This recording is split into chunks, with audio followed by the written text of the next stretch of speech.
Hi everybody, it's Couple Indemnity. We are a film podcast about the love of cinema by two very dedicated film fans. I'm Hal, and as ever this week I'm joined by Izzy. Hi everyone. This week I chose to do a modern American Hollywood comedy film, a rarity for me, and it's one that I've been talking to you about for a fair few years, haven't I? Yeah, you've mentioned this film a lot, whenever in reference to Jennifer Aniston usually, because I grew up like a big Friends fan, big Friends watcher. So, and then she's obviously in Bruce Almighty, which we both love, and I grew up watching her in Marley and Me as well. So, I know she has an extensive filmography apart from that, but this was what you knew her from predominantly. Yeah, I mean, Jennifer Aniston's work, she's very much in the popular conscience, isn't she? Because she's just a very popular modern American actress and celebrity. I always just reference this role because it's just so different, isn't it? And we'll talk about her performance in it. But I think it's just a fun, outrageous comedy film that in parts, it does come across rather un-PC, even though it's not that long ago. What, 14 years? 14 years ago? I mean, it sounds a long time 15 ago. 15 years ago. But it's really not. I mean, it's a cast that is still largely very popular in mostly American TV. Well, I think Jason Sudeikis has only got bigger because of Ted Lasso. And Jason Bateman as well. I would say those two have really gone from strength to strength. Well, yeah, we'll talk about the course of their careers. But, I mean, overall, was it what you expected or anticipated? I think the first half was what I anticipated, but there's this great twist about halfway through, which I called before it happened in the film, but I wasn't aware that happened before. Yeah, I mean, the actual concept of it on paper is almost Hitchcockian. Oh, yeah. And I had completely forgotten that there was the reference. Well, I think it's Shakespearean, isn't it? More, because I'm sure there's a Shakespearean play which is like slowly killing off people. Yeah, but to swap murders. Yeah, that bit's That's clever. Purely like Strangers on a Train. That is very Strangers on a Train. Which is quite literally referenced, as well as a few other movies. But no, it was a fully enjoyable experience. And for me, I'd seen it, I think, not long after it was first released in the cinema, not expecting much. And I have found it very rewatchable. I would say this is probably at least my fourth watch of it. So, very enjoyable experience. Let's get into it now. We'll play the trailer. You woman? It's 8:15 a.m. It's 18-year-old Scott. If you want a promotion, you gotta earn it. Did I tell you that Parkin tricked me into having a drink at 8 o'clock this morning? Unless your boss isn't sexually harassing you. See if this thing is working. Oh, I can make out our little friend right there. Stop it. Ooh, Shabbat Shalom. Somebody's circumcised. You know, yours doesn't sound that bad. We need to trim some of the fat. What do you mean by trim the fat? I want you to fire the fat people. You can start with large Marge. Marge, can you come in here, please? What? I thought he was going to give you a promotion. Yeah, no, he is. I have decided who I want to be our new vice president of sales. Me. What do you say? Nick, please, we're in the middle of a meeting. Sorry. That's all right. I'll just attribute this to your drinking problem. You would have to admit our lives would be easier if our bosses weren't alive. You can fire Professor Xavier. You mean Hank? Creeps me out, rolling around all day in a special little secret chair. I don't care how bad our bosses are. We're not murderers. This little sweetheart right here My fiance. is going to get a peek at my little photo album. You did all this while I was unconscious? That's my favorite. I'm in! Let's kill this bitch! We gotta hire a professional. Does anyone here kill people for money? I'm gonna be your murder consultant. Word. You wanna pull off a brilliant murder? It's gotta look like it's an accident. You gotta be smart. It's gotta be worth, what, $15,000? Horrible Bosses, released in 2011, written by Michael Markovich, starring Jason Bateman, Charlie Day, Jason Sudeikis, and Jennifer Aniston, directed by Seth Gordon. Our synopsis is: Nick, Dale, and Kurt have personal grudges against their bosses. After a night of drunken revelry, they decide to hire a hitman and assassinate their bosses, but things do not go as planned. I don't think any of it goes as planned. Far from it. But I mean, why it works in quite a subtle, very sharply written comedic way is that we get just enough of an insight into their own lives, and particularly their working life, and how they're all so different, before we get into the full charade of the plan that unfolds. Yeah. So the three guys we have Nick, played by Jason Bateman, who works for I think a corporate finance company, and he has probably the worst boss you can imagine, who is very realistically played by Kevin Spacey. Oh, it's an outrageous performance. Unbelievable from Kevin Spacey. performance. Yeah, we'll talk about that in more detail. And Dale is Charlie Day, who is a dental assistant. Yeah. In a dentist surgery, assistant, of course, to Jennifer Aniston. And what he is subjected to, how would you describe that? Sexual harassment. It walks an incredibly fine line. I mean, there's no doubt that I found this a lot funnier than you did, but I kind of expected that. I think that you would be, I knew that you would find it difficult to watch. And probably the only part of the film that I thought you may It doesn't take difficult. away from like the fact that Jennifer Aniston's performance is so good in this role, like, because it's so unlike her other roles, like any other role I've seen her in. So it doesn't take away from her performance, and it doesn't not make parts of it uncomfortably funny, but you could never dream of making that now.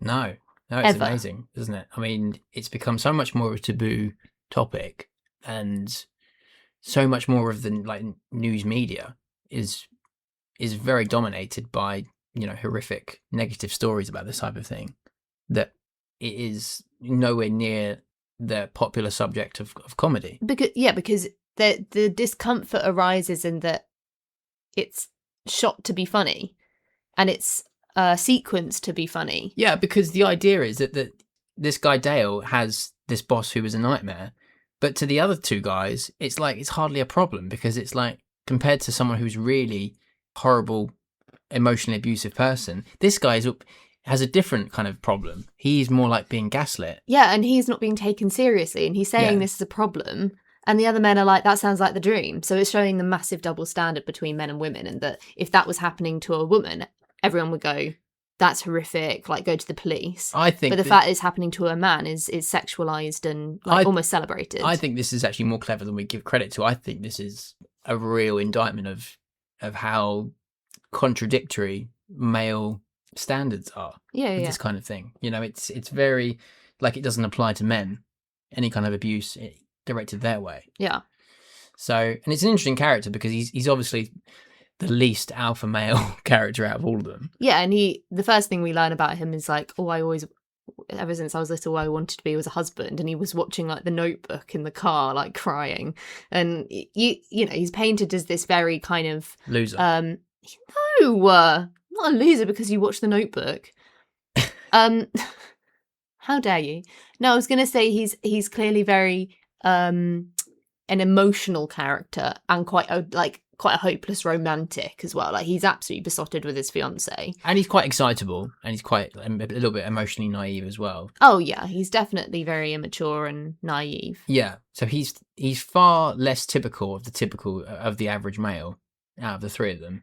And the other guy is Kurt, who's played by Jason Sudeikis, and he is, I think he's like he works in a chemical company. Yeah, but his actual role, he's like third or fourth in command. I think he kind of manages the warehouse. Yeah, so he does a lot of like the operations and manages that kind of stuff. And the firm is headed by an older Donald Sutherland, who we get a wonderful cameo from. I love Donald Sutherland. The problem is that he is soon to be no longer with us in the film, because he has a heart attack in like the second or third scene in the movie. Crashes his car, and then that's his part over with. And his next in command is his son and heir, and that's a cokehead Colin Farrell. Yeah. And did you recognise him? Well, you asked me that, but it's very hard to try and place him with the massive prosthetic forehead he's wearing.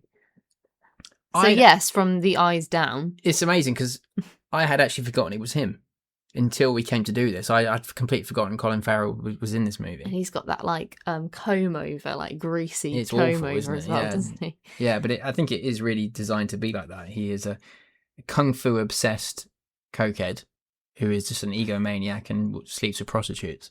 So it's quite an extreme character written here. And these are just three kind of average Joes, aren't they? The three of them and their friendship. They kind of meet after work and talk over their problems in a bar over a few drinks. And the plot really progresses when they kind of joke and say that the biggest problem in their lives, the three of them, is their own bosses, and how much of an easier life they would have if they were all to die. Yeah. So, what do?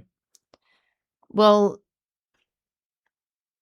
it takes a little bit of... It's one of those funny moments where they're like joking about it and then kind of look at each other like, should we actually do this? Yeah. And I think it's... is it Dale? Dale, yeah. Charlie He Day. has a particularly awful encounter with Jennifer Aniston again. Yeah. And decides like that's it. He doesn't care. They're going to do it. But they know they don't have the skills or expertise, so they decide that they need to hire a hitman. But they don't even know how to go about finding a hitman. So they go on to like, what's that American site that they go on to? Not like Reddit, like a version of Well, that. it was like the older one where it was like before you had like Facebook.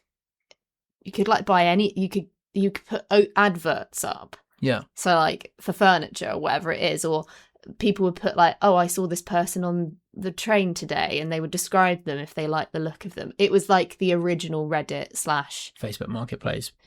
Yeah. Yeah. Everything there. Like we used to have Gumtree. Oh, I think yeah. it was a little bit like that, and I can't remember what it's called, but very big in America. So I think it's something like that.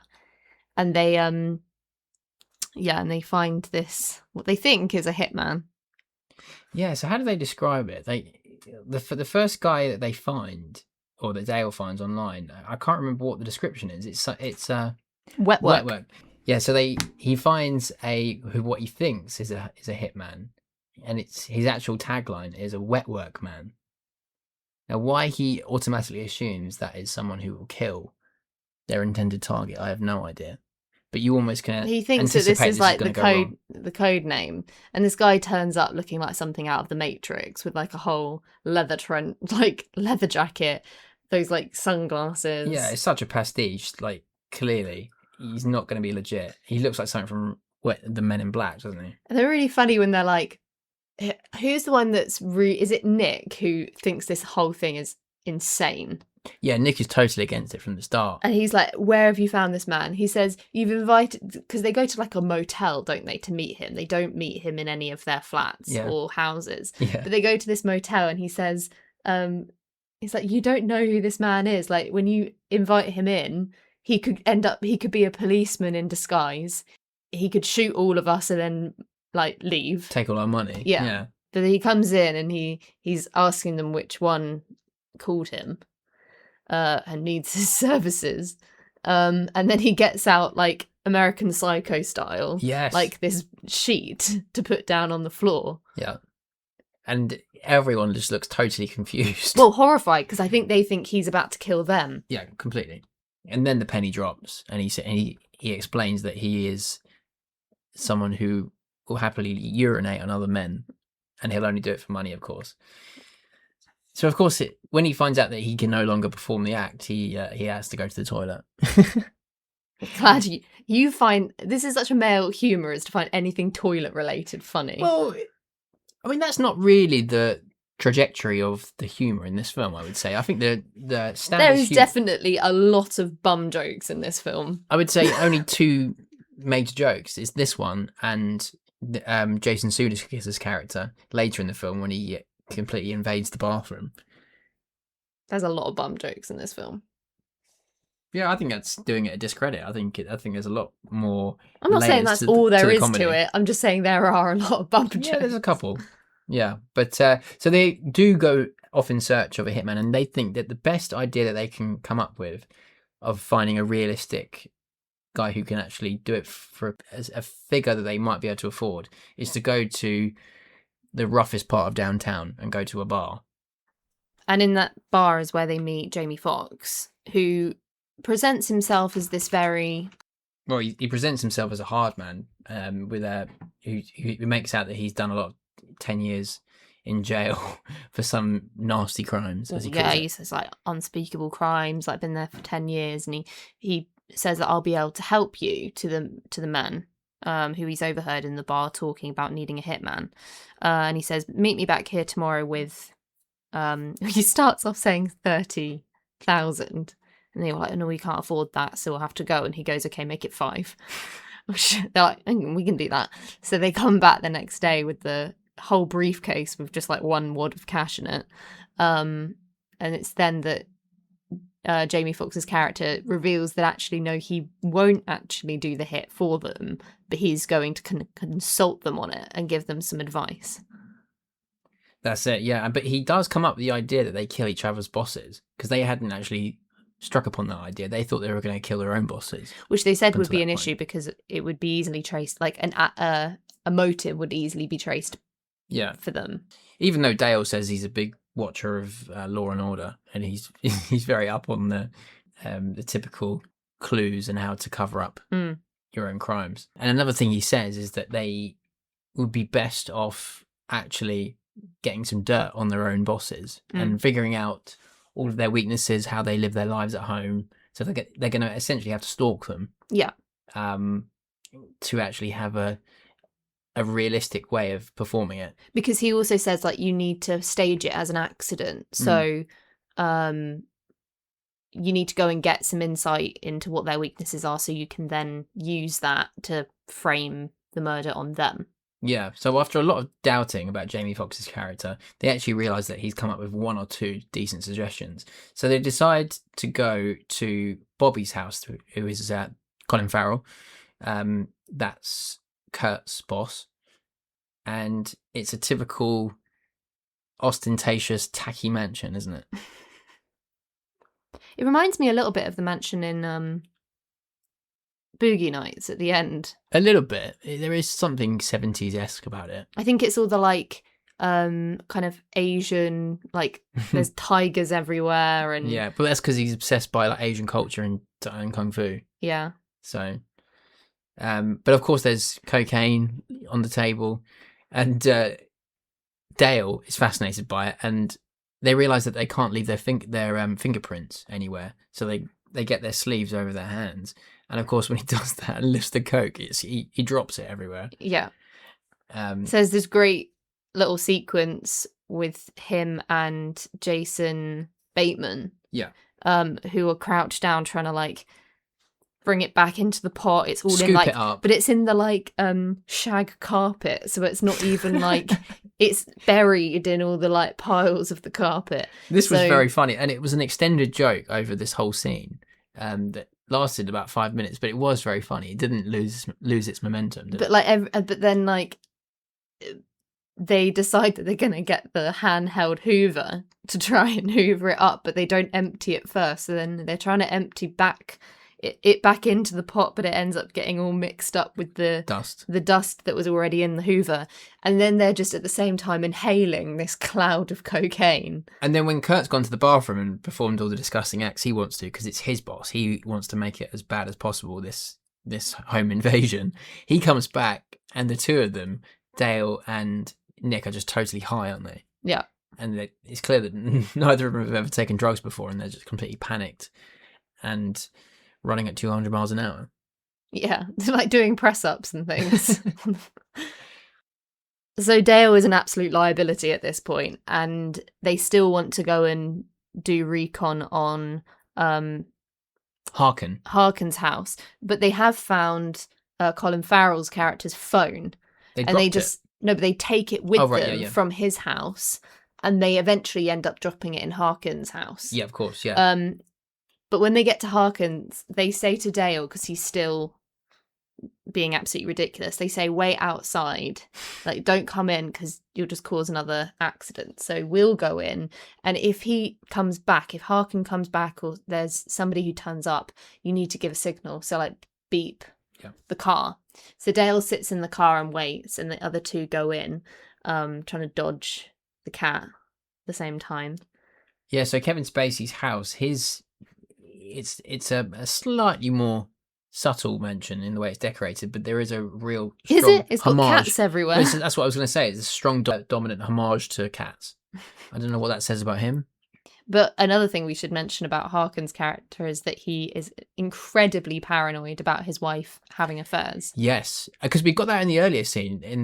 One of the best early scenes we hadn't mentioned was the first interaction we get between Nick and Harkin in a morning at work in the office. And it's almost Mad Men Men-esque, style with yeah. the boss taking a drink, but he's doing it to completely gaslight him and to make him feel completely minuscule next to him. He tricks him into taking a drink, doesn't he? At 8:15 in the morning. But it's very subtly done and almost cruel emotional blackmail. Oh, Kevin it's Spacey. completely like manipulative. Yeah, but wonderfully played. And then he like tells the whole office that this guy has a drinking problem. Yep. And then we get that scene where Kevin Spacey had said that he was building up to this new announcement, a staff announcement of vice president of sales. And Jason Bateman has been putting in all this overtime to impress Harkin, to potentially get it. And he's almost semi-confident that he's going to be announced as this guy. And Spacey says, in the most Trump move ever, he says that he's absorbing the responsibilities of vice president into his own role. Yeah, and he's only going to take an 85% salary increase. And he's going to knock down the wall between the two offices and make one massive office. Like the most egotistical move you could ever dream of. Because he says, I don't trust anyone like other than myself to get it right. Yeah, that's it. But what I was going to say was that in a couple of those scenes, Harkin had mentioned that he doesn't trust anyone, including his own wife, who has a habit of sleeping around the neighborhood. So that's what this scene then leads into, is that Harkin had been jogging around the neighborhood at night in his white tracksuit, and Dale, who is still completely high, listening to the ting-tings, is caught littering outside. No, he's got the chair that he keeps like reclining in time with the music. Anyway, he's eating this like peanut butter sandwich or peanut butter jelly sandwich. Something very American. Yeah. And it's in this wrapper, and he throws the wrapper. I mean, this is karma for littering. He chucks this wrapper out of the window, and Harkin is on his run and sees this happen and confronts him and says, why are you littering in my neighborhood and on my road outside my house? But because he's touched this wrapper, it's then revealed that he actually has a very serious peanut allergy. Yep. He collapses on the floor, and Dale doesn't know who he is. He doesn't make the connection, even though he says that's my house. And he jumps out and jumps into action and gets the EpiPen out. And because Dale is at heart a nice guy, he doesn't know who this guy is. He sees him going into anaphylactic shock.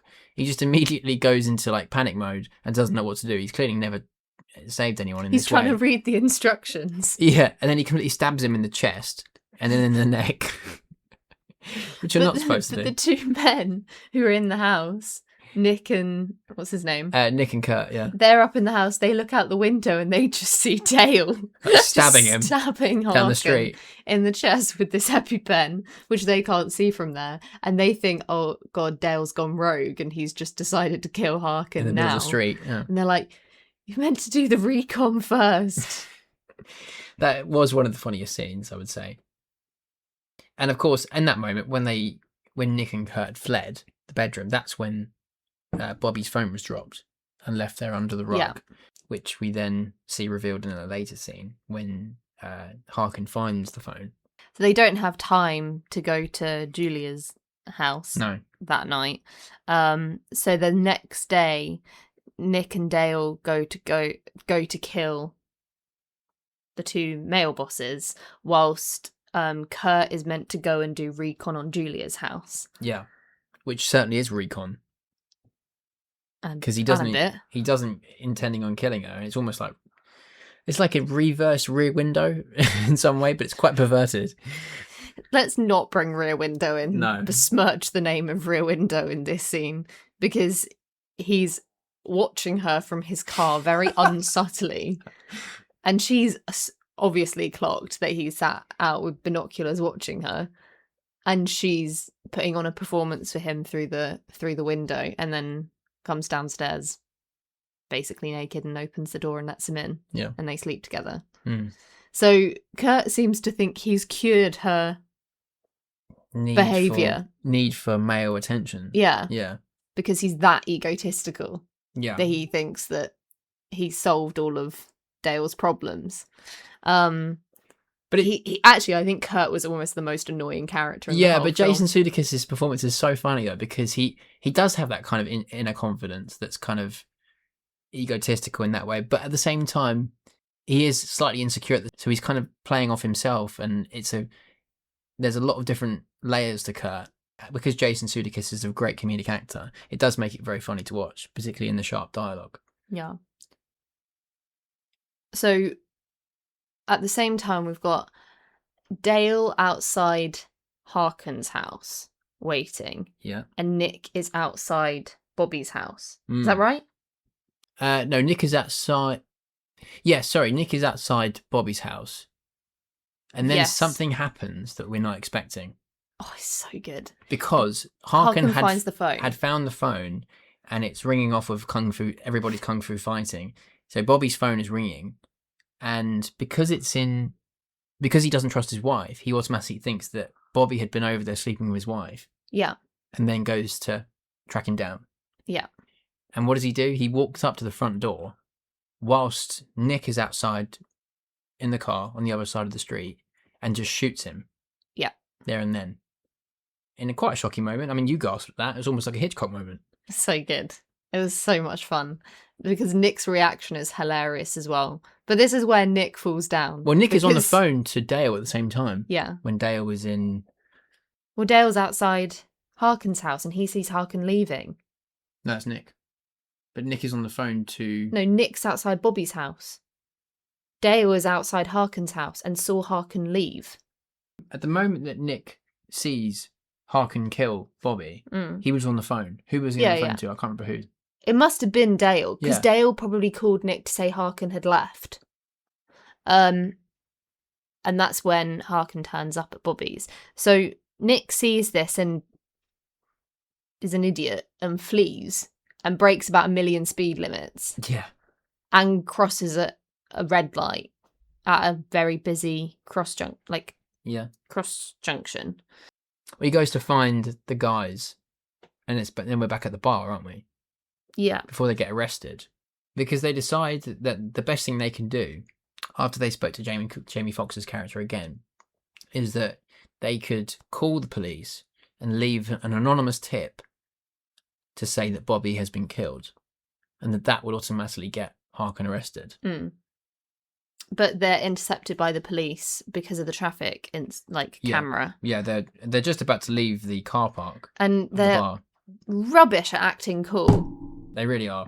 I mean, this is very funny in itself, isn't it? I mean, they're in police custody, but they're only supposedly brought in for questioning.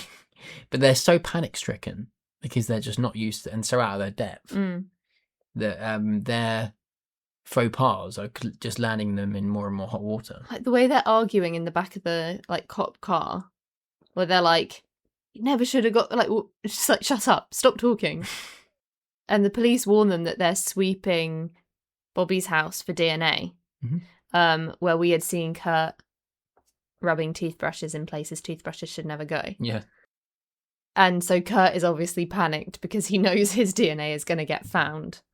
They manage to leave police custody because there isn't enough evidence. So that's when they meet with... Well, what Dale had got them out of it by suddenly realising in all the episodes of Law and Order that he watches that they haven't arrested the three of them. They're there supposedly just to answer police questioning. Yeah, and so he says, but we don't actually have to stay, and they say no. He says, as part of amendment, the Fourth Amendment, I don't need to... Yeah, so they leave. And then they go back to the bar and they find Jones again, Jamie Foxx's character, and they say...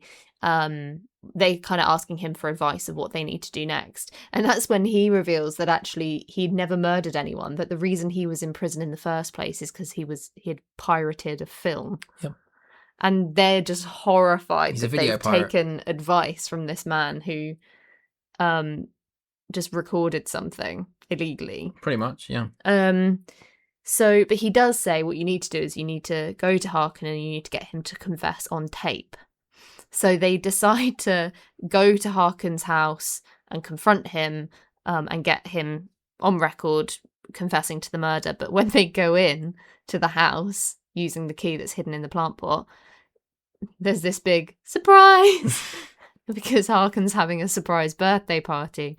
And so they have to try and kind of make excuses as to the reason they're there, because his wife doesn't really know them.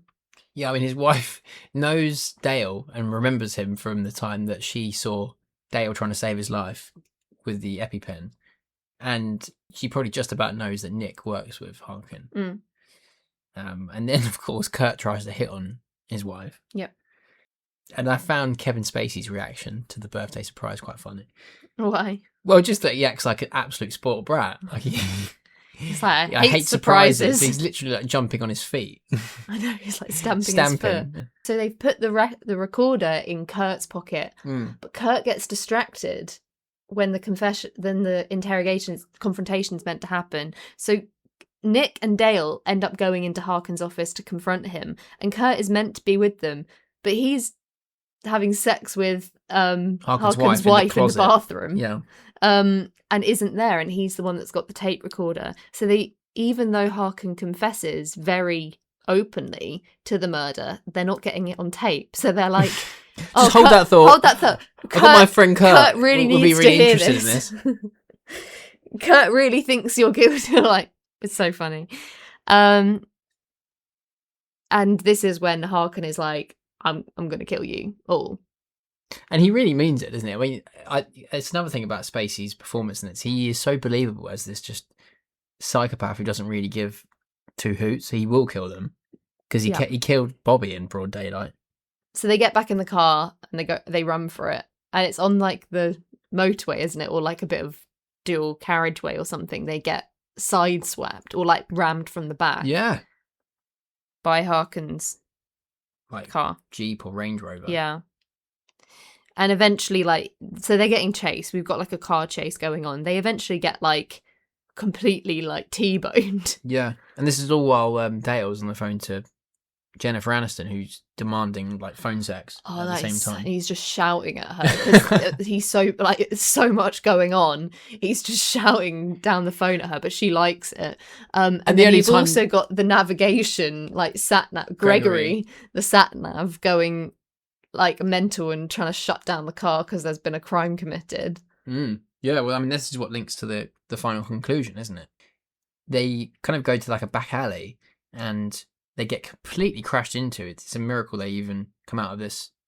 I mean, it's the airbags that kind of save them. Well, the reason why they're even sat still is because Gregory has just shut down the car, because he says when there's a crime committed, the automatic system kicks in and like freezes all of the car usability, and that's when they get rammed into the side because they've been forced to stop.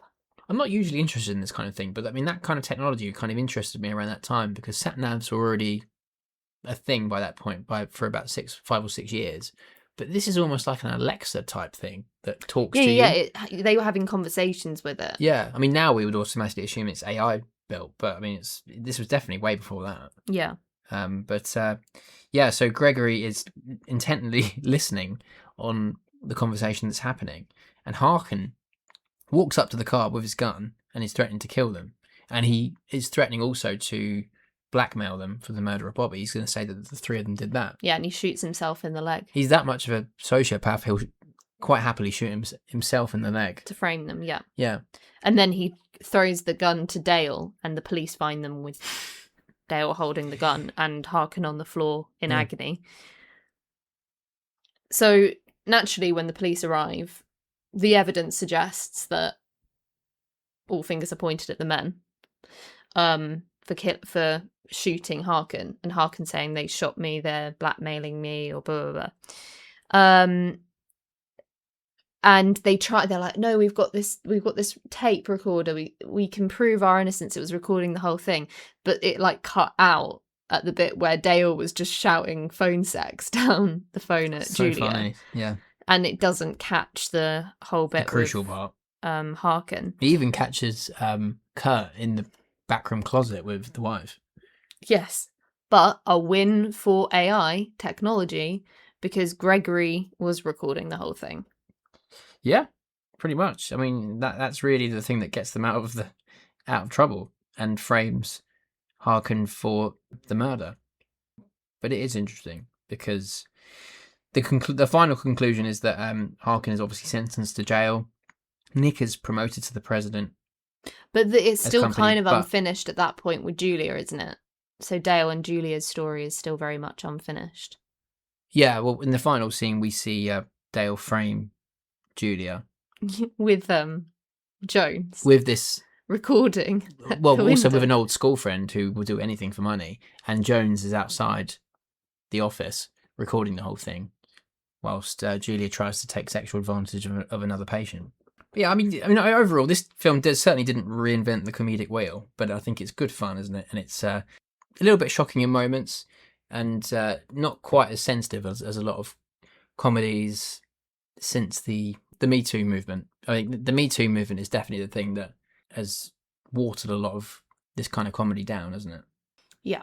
But I mean, great fun, and like I say, highly rewatchable for me. So let's talk a bit about how it was made. So apparently, Horrible Bosses took 6 years to come to production after the script rights were first auctioned off back in 2005. In that time, several actors were in negotiations to star in it, including Owen Wilson, which I can kind of see, Vince Vaughn, Matthew McConaughey, Ryan Reynolds, and Tom Cruise, Philip Seymour Hoffman, and Jeff Bridges had all been approached for the role of Dave, which ultimately, of course, went to Kevin Spacey. Ashton Kutcher had been in talks at one point for the role of Dale, which then went to Charlie Day. And the movie had a budget of $35 million and grossed $117 million in America, $92 million in other parts of the world, earning a sequel, Horrible Bosses 2, which was released 3 years later in November 2014.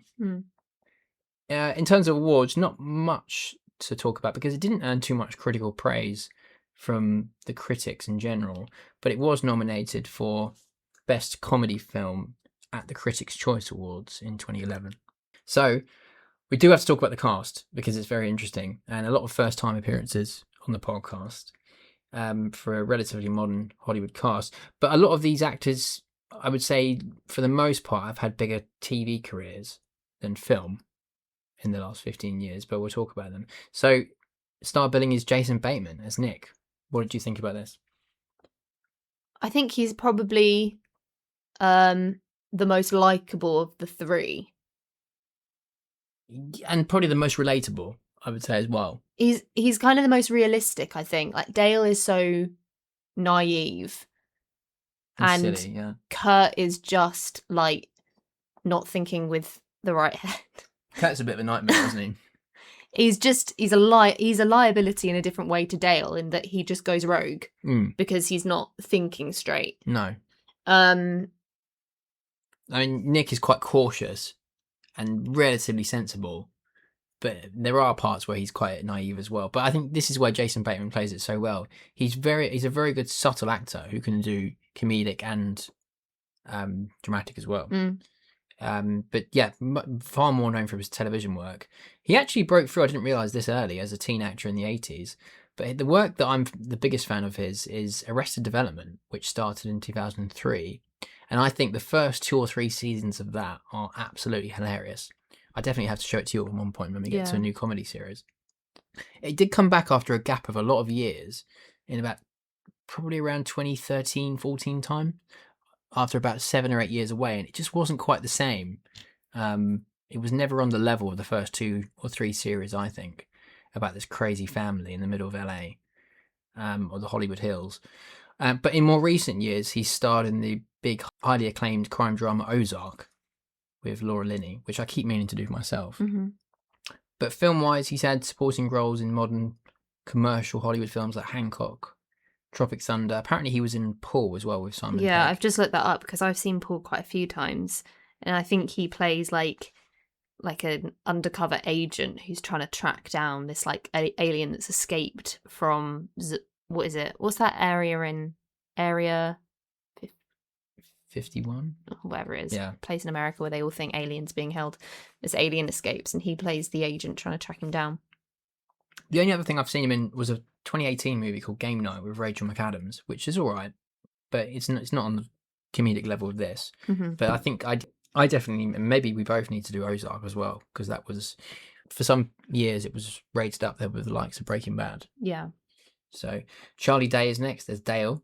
Not an actor I'm overly familiar with outside of this. He is a starring lead and writer on It's Always Sunny in Philadelphia.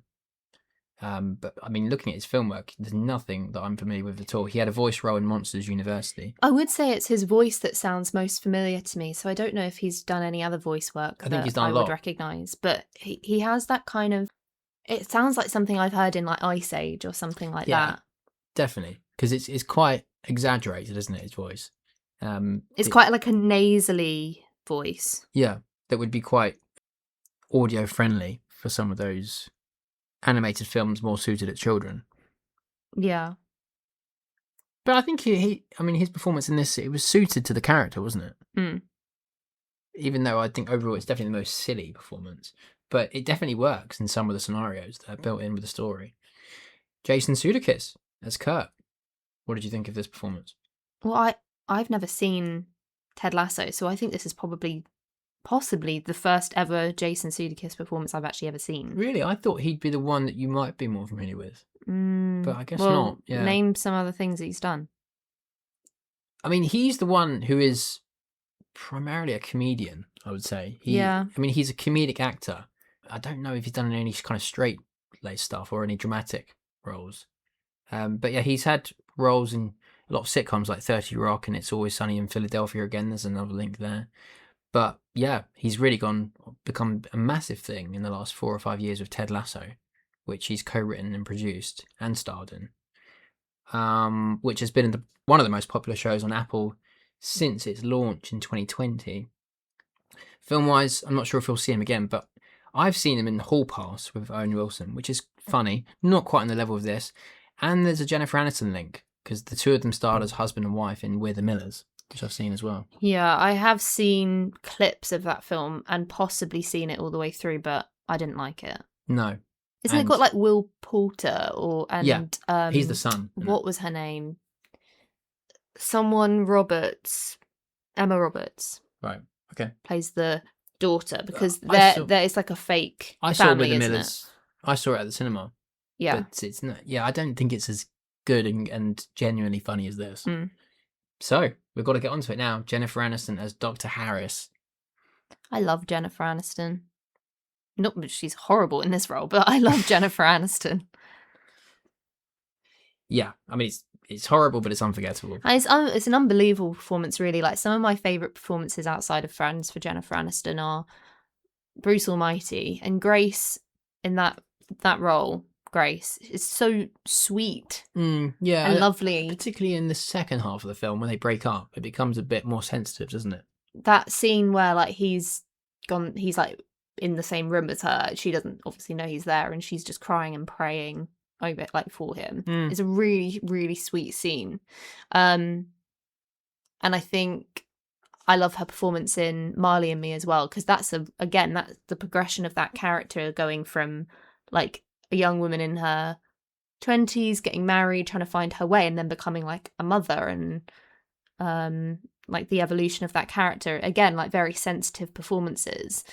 This is the complete antithesis of those performances that I love from her, but it shows you she's very versatile. But it does show how versatile she is, and I don't think necessarily the other Friends actors have had that versatility, other than maybe Paul Rudd. No, I would say Jennifer Aniston is definitely the most versatile out of those, particularly from the female characters. Oh, yeah, yeah. Yeah, I mean, Courtney Cox has done the odd thing, but nothing really on the level of the films that we're talking about now. No. And she is very versatile, and she could do outrageous. She was so uninhibited in this film. You know, she's not self-conscious at all. No. Which she could have been. I mean, I probably wouldn't have predicted her to be as good as she was before she was in this film. Especially in a role and persona that this Dr. Harris has. But also, you have to say that she was 42 at the time of filming this. So she does look amazing. But I think you can say that consistently about her in any era. Now, we're into some of the more star cameos. So Colin Farrell as Bobby. I mean, he's unrecognisable, isn't he? Yeah.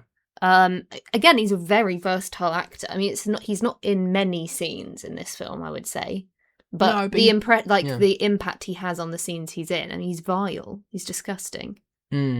Yeah, absolutely. But that scene was funny though. And one of the most unsensitive scenes for dialogue is when he's talking to Jason Sudeikis about who should fire from the company, and he says he needs to trim the fat in the whole company, and he says, "No, I literally need to trim all the fat, and sack all the fat people."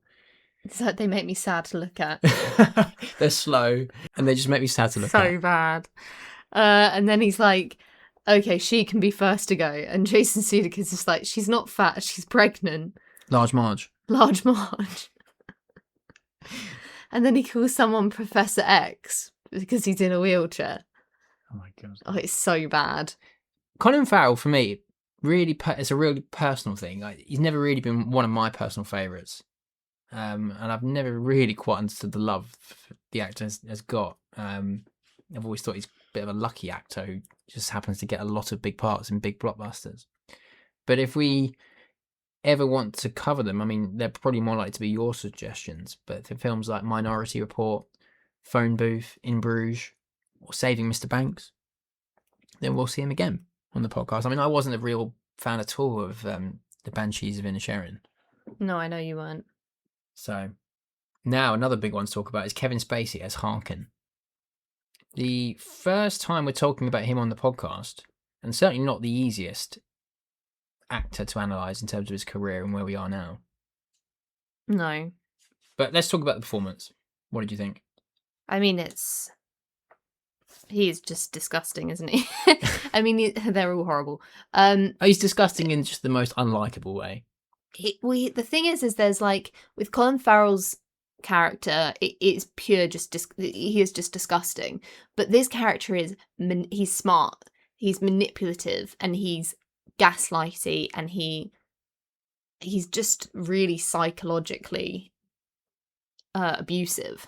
Yeah, he's so psychologically manipulative, you're right. That's the only way you can describe him, really, because he is the worst believable type of boss you could have, from Nick's perspective. You know that bit in American Beauty where he's at the window, the hatch, and he slips into this. He's so unhinged by that point in the film. When he's working at McDonald's or in the... Well, he doesn't... Yeah, he is. Yeah, but he does it on purpose, doesn't he? Because he times it when his wife's going to go through the drive-in with her.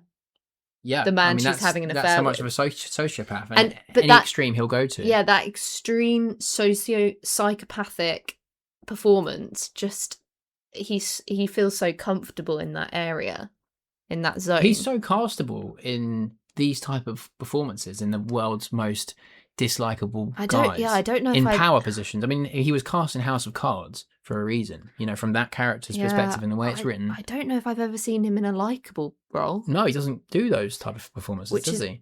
Yeah. Does it say a lot? Maybe it does. It's an uncomfortable reality, isn't it, that he plays those types of people very easly, it seems. Yeah, I mean, he's never... We have not really seen him in nice roles. He's never the romantic lead, is he? He's never in rom-coms or things like that. No. But I always believe, separate the art from the artist. We don't want to talk about any of the controversy surrounding his private life or what we think about it, because they're quite unpleasant when you read about them. But I think, separating all of that, I think he's one of America's top actors in the modern period. You know, hugely acclaimed in stage, where he was artistic director of the Old Vic for 11 years in London. House of Cards, hugely highly rated, one of the biggest TV shows of the 21st century. And certainly in the 90s and the 2000s, he had a stellar movie career. Before the podcast, we'd seen Seven and American Beauty, which you just mentioned. So maybe you'll want to cover those at some point on the pod. But I also have Glengarry Glen Ross with Al Pacino on the list, and LA Confidential. Oh, I forgot about Seven. That is another deeply psychotic, barely brushes the surface of that character. Yeah, I mean, no spoilers with that film, but yeah, really well cast. Yeah. Donald Sutherland, it's the second appearance on the podcast after Pride and Prejudice. Pride and Prejudice. I love Donald Sutherland. Two totally different type of films. You know, I wouldn't have thought those two were the films that we'd talk about with Donald Sutherland. I know, and it's not what I grew up watching him in, because I predominantly, or you find this tragic, but I predominantly know him from The Hunger Games. Yeah, but I mean, you know, it's a bit like Christopher Lee. Well, I'd put him on another level to Christopher Lee personally, but they're really known for their performances in the era of top Hollywood 70s films. And that's what I think in future we'll be talking more about with Donald Sutherland. But it's a nice cameo in this one, isn't it? And the great thing about Donald Sutherland is that we were just saying about Kevin Spacey is we have seen him in play the bad guy, play the good guy. He has such range. Donald and Sutherland, he's absolutely. believable in all of those roles. Like, he's so lovely in Pride and Prejudice. He's so gentle and he's sweet. wonderful. Yeah. I think he's one of the things that makes that film, along with especially his bright white teeth. McFadden as well. Yeah, we mentioned that, didn't we? And he was really like too aware of it, wasn't he? He always covers his mouth. The last one we could mention is Jamie Foxx as the supposed hitman. He says his name's like Dean. Dean We'll use his actual Jones. name rather than the nickname. You see, he doesn't want to be confused with the real actor Dean Jones because he thinks it's too Disney-esque. So he gives himself a new moniker. But I mean, first appearance on the podcast, he has done a lot of films, but I primarily know him more for his music because he did a lot of great R&B and hip-hop in the 2000s and 2010s. But, he initially broke through in the 90s as a comedian. He had his own sitcom, The Jamie Foxx Show, between 1996 and 2001. And since that sort of period, he went on to do a lot of movie roles in big biopic films like Ali and Ray, which he won the Best Actor Oscar for, if we ever cover that. Django Unchained, of course, if you ever want to cover that. We're not covering that. Which is problematic. Not my favourite Tarantino film at all. The movie I do have on the list, which I think is underrated, is Jarhead, which is a Sam Mendes modern military film with Jake Gyllenhaal, which I think is decent. Apparently we also saw him in the podcast before the podcast in Baby Driver as well, but that's pretty much disappeared from my memory. So some of the other big things I know him from are I've seen him in the really awful Annie remake that came out in 2014. Oh, that looked awful, didn't it? Really bad. I've also seen him in Dreamgirls, which has Beyonce and Eddie Murphy, Danny Glover, and Jennifer Hudson in it as well. And actually, I like Dreamgirls, but I'm not rushing to show it to you. No, it was quite rated, I remember at the time, and popular. But I've also seen him, he's done a voice role in Soul, which I've seen, and I've also seen The Amazing Spider-Man 2. I haven't seen No Way Home, so I'm not sure about that one, but I have seen Amazing Spider-Man 2 with him, and he plays the villain. Yeah, but he's a very, very multi-talented guy, isn't he? Yeah. And he's. I always think it's worth watching when he's in it. And he's a great musician. He did a great interview on Graham Norton a few years ago about how he his first meeting of Ed Sheeran. So if you haven't seen it, it's a really good interview. I really liked it. It's very funny. Brief cameos also from Eon Griffith, who we recognise instantly, and I think one of the things we always remember is niche. 101 Dalmatians, the live action version. Yeah, but that guy was in a lot of period dramas in the 90s, and he's completely disappeared from the face of the planet. Yeah, I don't know what's happened to him, but I think this is one of the most recent things I've ever seen him in. Wendell Pierce as well, who was a really successful TV actor who was in shows like The Wire. Who did he play? He was one of the lead detectives in The Wire. No, not in The Wire, in the film. The detective in this. Oh, right. Yeah, the main detective who arrests Harkin towards the end. Right. I kind of recognise the guy who played the CEO at the end. You know, like the one who's got somebody in the trunk of his car. Yeah. Yeah, Bob Newhart, who was a legendary American comedian. I didn't recognise him at first, to be honest. I just vaguely recognised him. Yeah. The other one, of course, we technically have royalty in this film. We have technically? Meghan Markle as the FedEx girl. I don't know if it counts if it was before she... True. Yeah, met but him. Unexpected. I had no memory of at all of Meghan Markle being in this. Probably the last time we'll be talking about her on this. Yeah, I can't imagine she'll reappear. No. We should mention Seth Gordon, who directed this film. He has done a lot of TV work on shows like Community and the American version of The Office. He's done 3 or 4 films, but the only one I recognised was the trashy Christmas film, 4 Christmases, with Vince Vaughn and Reese Witherspoon. So I doubt we'll be covering that, but I think you've seen that as well, have you? Yeah. Yeah. So, it's Horrible Bosses. What was your final rating out of 5? Well, it's definitely entertaining, and I think it has high rewatchability potential. It's absolutely outrageous, and some of its themes I just don't think would be done now, but whether it's uncomfortable or not, it is very funny. And it has that great twist halfway through with Spacey on the doorstep. And I think all three stories are good, but the worst has to be, as in like the worst boss has to be Spacey. He's so good in that role. Yeah. I just said here he plays this part too well. The house invasion scenes with like the cocaine in the box and the Hoover, and the peanut allergy sequence where Dale's like stabbing Kevin Spacey on the floor. They are probably the funniest moments for me. Although there were lots of moments where I was kind of like hiding between my hands because I just had secondhand embarrassment and cringe. And I just thought all the performances were great, especially Bateman, Aniston, and Spacey. Yeah, completely. I mean, I'm really pleased that it was a hit with you. Oh, I gave it 4 stars.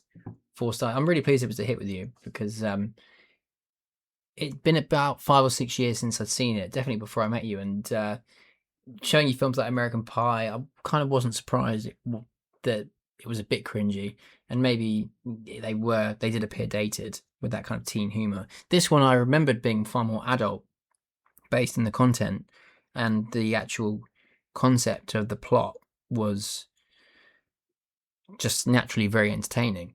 But I think, sorry to interrupt, I think by the nature of the fact that they're saying she's horrible and they're not, and that she needs to die, they're not letting this slide as like just acceptable behaviour, the way she's treating Dale. What do you mean? What I'm saying is that American Pie is deeply uncomfortable because they're not saying that this is wrong. Like them they're on the webcam with that girl, what it that is teenage girl. I think the way to separate it is that American Pie is a bit of a celebration of teen culture from their perspective, isn't it? And that's why it's tricky for female viewers to watch maybe in the modern day. The thing is with American Pie is that the second half of the movie just became a complete cheese fest, didn't it? It was a bit weak in some parts, but some of it was funny in a cringy way. Whereas this, I think, generally, all round, is far more witty and so well cast. I mean, those performances like Jennifer Aniston and Kevin Spacey, they both had incredibly different careers in different areas, but I would put both of their performances with some of their finest. You know, so it's really rewatchable, this.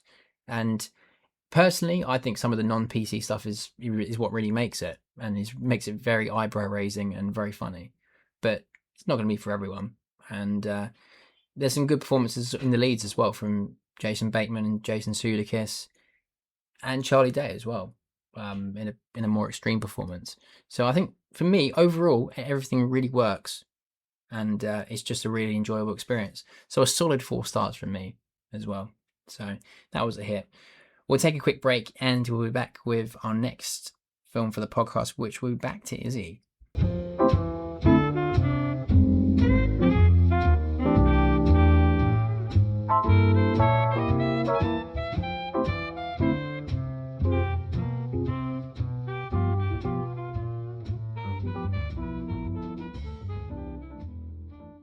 Right, is so the last 2 episodes we've done a heavy existential French New Wave, and now we've done a modern American crime comedy, cutting edge crime comedy.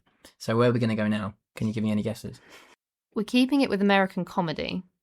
It's a remake of a film I think you've seen, but I'm far more interested in watching this version because of the director. Okay, might need some clues, whether it be cast or... It's not early 90s. We're not doing The Parent Trap, are we? We're not doing The Parent Trap, no, but it's the same director. I don't remember who... No, it's not. It's not the same director. No, because she's a writer on it. I'm sure she was a writer. She's a producer. I know what not we're doing. Director, she produced it. We're doing the Nancy Meyers film. Yeah. Father of the Bride. We're doing Father of the Bride. It's a summery film, I promise. Oh, I've never seen it. You know how much I love Nancy Meyers, The Holiday. And no, I've seen a clip of them around the dinner table, and I've seen the wedding scene, but I've never seen the whole thing all the way through. Yeah, so unfortunately you're going to be in for a lot of references from me to the old one, because I watched the old one a couple of years ago and I thought it was very funny. Yeah, Spencer Tracy is so good in it.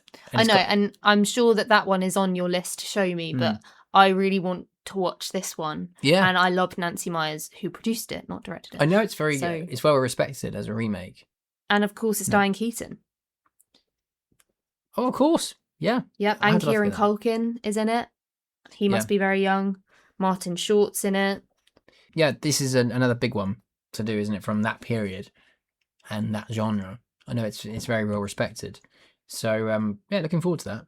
So Nancy Meyers produced it. She didn't direct it. No, the director was Charles Shire, who also did Alfie with Jude Law, The Noel Diary, and Baby Boom. Oh, and he wrote on The Parent Trap. Baby Boom is of another respected Diane Keaton film from the 80s, yeah. Yeah. Great. Okay, well, I'm looking forward to that. That'll be an interesting watch. And it's keeping on that theme of comedy in general, isn't it? I mean, it'd be a very different type of comedy, I'm sure. A bit more family-based. Yeah. So that'll be great. All right, as ever, this has been Couple Indemnity. She's been Iz and I've been How, and you can find us on all the good podcast platforms, and we are contactable on coupleindemnity@gmail.com with any feedback or recommendations. On all the socials, it's at Couple Indemnity, and you can get our episodes and listen to them on YouTube as well. So, join us next week for Father of the Bride. See you then, guys. See you then, guys.